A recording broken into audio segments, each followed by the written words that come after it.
नमस्ते दोस्तों। स्वागत है आपका इनसाइट दर्पण पर। आज हम एक बहुत ही इम्पोर्टेंट टॉपिक पर बात करने वाले हैं। H1B visa.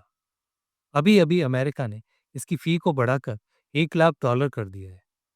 भारत के लिए ये बहुत बड़ा मुद्दा है, क्योंकि लाखों इंडियन प्रोफेशनल्स इसी वीज़ा के ज़रिए अमेरिका में काम करते हैं।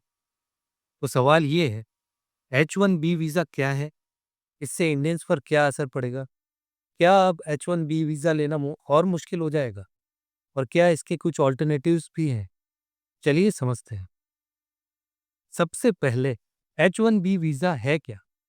देखिए, ये एक नॉन इमिग्रेंट वर्क वीज़ा है, जो अमेरिकी कंपनियों को फॉरेन स्किल्ड वर्कर्स हायर करने की परमिशन देता है। ज़्यादातर ये वीज़ा स्पेशलिटी ऑक्यूपेशन के लिए होता है, जैसे IT, engineering, science, consulting and medical research. Eligibility simple है, आपके पास कम से कम बैचलर्स डिग्री होनी चाहिए और जॉब उसी फील्ड की होनी चाहिए जिसमें आपकी क्वालिफिकेशन है। ये वीज़ा इनिशियली 3 साल का मिलता है और एक्सटेंड करके 6 साल तक जा सकता है। सीधे शब्दों में कहें तो ये टिकट है जिससे इंडियन प्रोफेशनल्स यूएस जाकर करियर बना पाते हैं। अब आते हैं उस बड़े बदलाव पर। अगस्त सितंबर 2025 में अमेरिका ने घोषणा की कि जो भी नए H1B वीज़ा एप्लीकेशंस होंगे, उन पर $1 लाख की वन टाइम फीस देनी पड़ेगी। ये रूल 21 सितंबर 2025 के बाद वाले नए पिटिशंस पर लागू होगा, खासकर जो यूएस के बाहर से फाइल किए जाएं। लेकिन गुड न्यूज़ ये है कि जो पहले से H1B होल्डर्स हैं, उनका रिन्यूअल या ऑलरेडी इशूड वीज़ा पर ये रूल लागू नहीं होगा। सरकार का कहना है कि यह हाइक इसलिए किया गया है ताकि मिसयूज रुके, यूएस वेजेस लो ना हो और सिर्फ हाईली स्किल लोग ही क्वालिफाई कर रहे। तो अब असली सवाल, इंडियंस पर क्या असर पड़ेगा?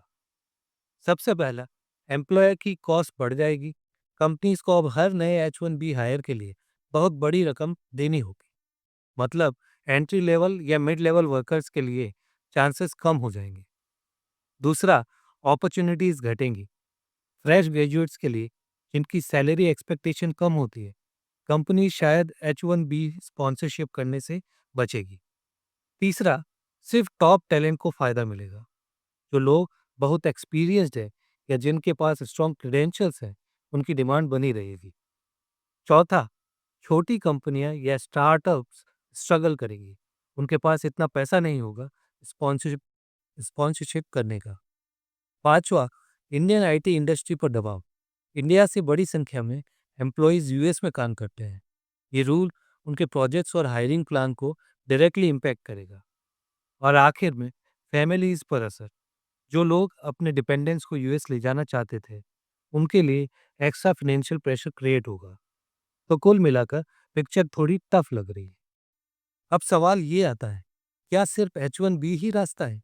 बिल्कुल नहीं, कुछ ऑल्टरनेटिव्स भी हैं। L1B वीज़ा, एक ही कंपनी के एम्प्लॉयज़ का यूएस ऑफिस में transfer. O1 visa, extra ordinary talent वाले प्रोफेशनल्स के लिए। EB category, employment based permanent residency visa. यानी अगर आपके पास राइट स्किल्स या कंपनी सपोर्ट है, तो ऑप्शंस खुले हुए हैं। तो दोस्तों, आज हमने जाना H1B वीज़ा क्या है, नया $1 लाख फी हाइक, इंडियंस पर इसका असर और कुछ ऑल्टरनेटिव वीज़ास। मेरी राय ये है कि हाँ, प्रोसेस अब मुश्किल हो गया है, लेकिन स्किल्ड प्रोफेशनल्स के लिए डोर्स अभी भी बंद नहीं हुए। अब आप बताइए, क्या आपको लगता है कि फी हाइक सही डिसीजन है, या फिर ये टैलेंटेड लोगों के लिए भी अननेसेसरी बैरियर है? कमेंट्स में अपनी राय ज़रूर लिखें। और हाँ, अगर वीडियो यूज़फुल लगी हो तो लाइक दबाएं, दोस्तों के साथ शेयर करें और चैनल इनसाइट दर्पण को सब्सक्राइब करना ना भूलें। मिलते हैं अगली वीडियो में। धन्यवाद।